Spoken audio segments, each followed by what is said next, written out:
La vaccination contre la COVID-19 se poursuit toujours au carrefour d'Argenteuil. Une brigade de vaccination sera d'ailleurs mise en place à la Chute prochainement, selon le directeur responsable du dossier de la vaccination contre la COVID-19 dans les Laurentides, Alain Jutras. Il va certainement y avoir une brigade qui va s'installer dans le coin de la Chute. C'est pas, je vous annonce rien, vous vous en doutiez. Cette brigade-là va être composée d'un intervenant psychosocial, va être accompagnée d'un organisateur communautaire pour faire le lien avec les partenaires de la communauté qui connaissent bien le terrain et les citoyens. Et ça va être dans cette rencontre-là avec les citoyens qu'on va aller identifier les personnes qui souhaitent avoir le vaccin. Puis, on va être très, très créatif dans la façon de faire. Donc, si on avait des personnes qui sont dans des contextes où ils ne sont pas capables de se déplacer, qui ne peuvent pas prendre la navette qu'on offre à leur disposition, ben pourquoi pas qu'on irait les voir à la maison pour les vacciner. Notre objectif, c'est de protéger le plus grand nombre de personnes possible. Et c'est aussi d'ouvrir le dialogue. Ce dialogue-là sur les bienfaits de la vaccination, c'est un dialogue positif qui permet de briser des fausses croyances. C'est gagnant pour tous les types de couverture vaccinale, puis pour l'avenir aussi de nos clientèles, là, peu importe le type de protection. Donc, c'est une approche très, très positive, très proche des citoyens. On va être là pour quelques semaines, puis ensuite, on va se déplacer. Lorsqu'on aura fait le tour d'une communauté, on va se déplacer pour aller voir d'autres communautés. On a un objectif d'un déploiement là, sur 7 semaines jusqu'à la fin du mois de mars. Est-ce que vous avez la liste, vous, au 6 des Laurentides, des gens non vaccinés? En fait, non, on n'a pas la liste des non-vaccinés. On a des nombres, mais on n'a pas une liste de personnes. Puis, vous savez, aller chercher des noms, c'est un peu... moi, je ne veux pas aller là, puis je consulterai Dr Goyer, qui a aussi cette responsabilité-là, pour ne pas laisser croire qu'on veut faire un contrôle ou quoi que ce soit. On va avoir une approche qui est plus ouverte. Puis comme je le disais tantôt, c'est pas seulement la première dose, mais toutes les doses. Puis on le disait aussi dans l'ouverture de la conférence, que la dose de rappel est aussi importante que la première dose, parce qu'elle a un impact sur la protection. Donc, ça serait possible, c'est pas souhaitable. Alain Jutras a brossé le portrait de la vaccination dans les Laurentides, tandis que le directeur de la santé publique de la région a détaillé la situation épidémiologique. Couverture vaccinale, des contenus vaccinés, on est à 80,5 % pour toute la population. C'est un chiffre qui évolue plus lentement.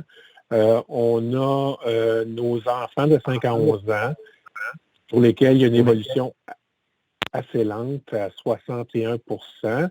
Mais il faut se rappeler que pour les enfants, il n'y a pas de cible. C'est une offre de vaccination, mais on suit quand même l'évolution de la vaccination chez les enfants de 5 à 11 ans. Un mot pour vous indiquer aussi que la fréquentation de nos cliniques de vaccination de masse a diminué de façon marquée. Donc, il y a plusieurs rendez-vous disponibles. On a aussi ouvert du 100 rendez-vous pour accueillir les gens. Puis là-dessus, il y a un horaire là, pour ce rendez-vous. On invite les gens à aller consulter le site web du 6 des Laurentides pour vérifier les heures d'ouverture en 100 rendez-vous. On a aussi ouvert nos plages de rendez-vous pour le mois de mars et avril pour les personnes qui ont fait la maladie dernièrement et qui doivent attendre 3 mois après la fin de la maladie avant d'aller chercher leur dose de rappel.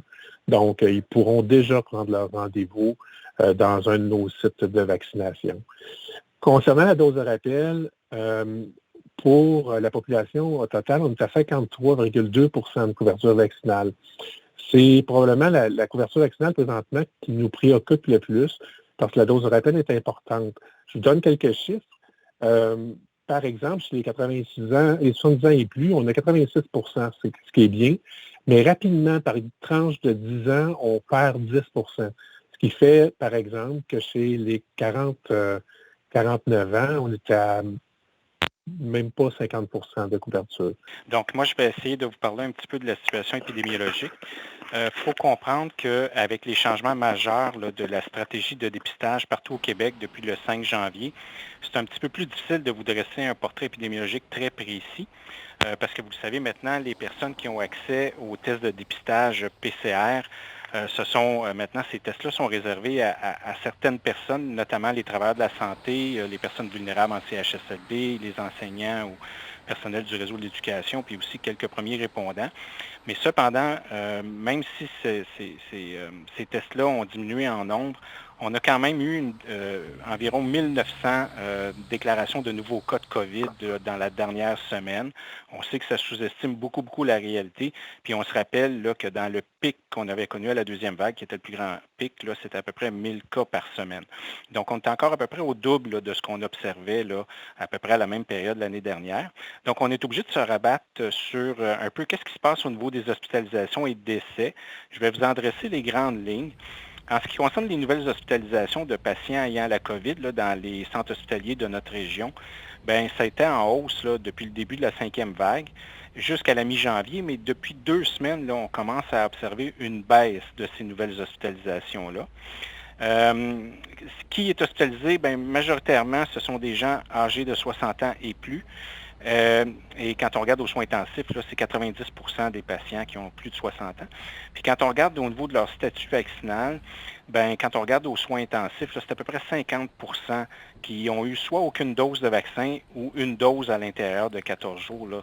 Donc, ça compte par rapport aux gens qui ont plus de risques à se rendre aux soins intensifs. En ce qui concerne les décès, depuis le début de la 5e vague, malheureusement, on déplore 114 décès. On a observé une augmentation là, dans les premières semaines de janvier et c'est la première semaine là, où on voit une baisse. Les gens décédés étaient âgés d'à peu près de 57 à 101 ans. Il y avait à peu près 8 personnes qui avaient moins de 70 ans. Et la grande majorité des décès, c'est des gens qui ont des conditions médicales préexistantes, donc qui rendent leur système immunitaire peut-être moins efficace à combattre l'infection. Dans les 114 personnes qui nous ont été déclarées, 55 provenaient de leur lieu de résidence, c'était le domicile, et 59 provenaient d'un milieu d'hébergement, donc à peu près moitié-moitié. Pour obtenir les données concernant la COVID-19 au Québec, visitez le site Internet de l'Institut national de santé publique du Québec à inspq.qc.ca.